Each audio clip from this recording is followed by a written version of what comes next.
Hi everyone. So the first step to making your classes more accessible is to enable the closed captioning feature right here.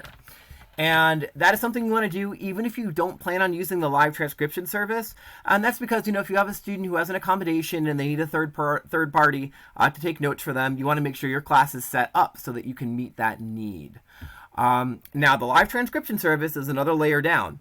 That is a service that generates the transcripts for you live in class. Students just need to turn on the captions. I'll show you that in a second.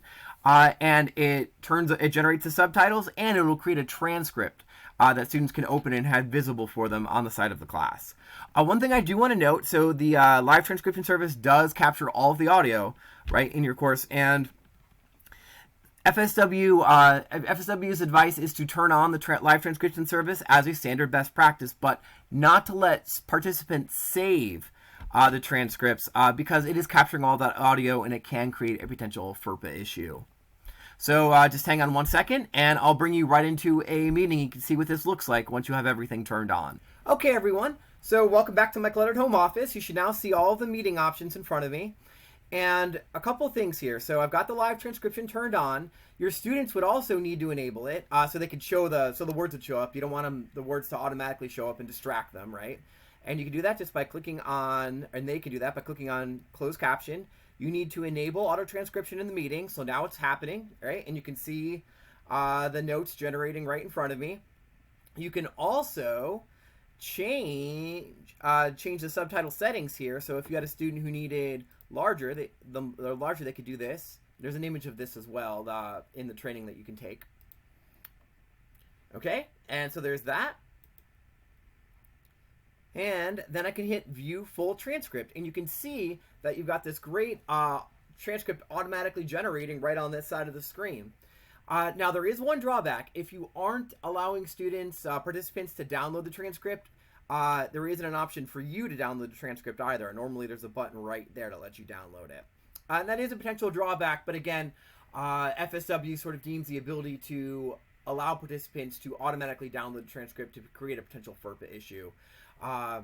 And the ultimate thing here is you're using this to increase accessibility in your classes. In fact, maybe a student doesn't normally need this service, but they've got a lot of noise going on around them one day, and they decide that they need the transcript, they want the words in front of them just so they can keep track of what you're saying. It's just a great way of allowing your students to have more access to the content of your course. But live transcript doesn't really rise to the level of meeting an accommodation. Right, so if you have a student who needs a third party to take notes for them, make sure you turn on the closed captioning feature that's noted at the start of this video and below in our training, and reach out to the Office of Adaptive Services to make sure that you're meeting their needs. And a couple final notes here. This auto transcript feature does not work in breakout rooms. And it works really well on the PC, but some of the smartphone apps, the functionality can be a little more limited as well. And one final thing, I promise, the real final thing.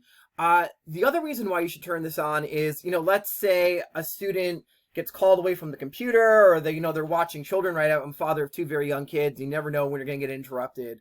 You have to step away. Or heck, you're just talking about some very big ideas. And they get a little overwhelmed. They need to go back and revisit something. They can use the search function right up here to search a transcript. I'm just going to search a random word feature, and it'll bring up every time that word has been used in the class. So this is something that it really doesn't take any extra effort on your part once you turn it on, but it can be invaluable to students, right? And really make your courses far more accessible. And that's something, right, that we should all strive for and hope for in our courses. So I hope this is something that you found useful and that you'll be using in your classes. Enjoy your continued journey through blooming with Zoom.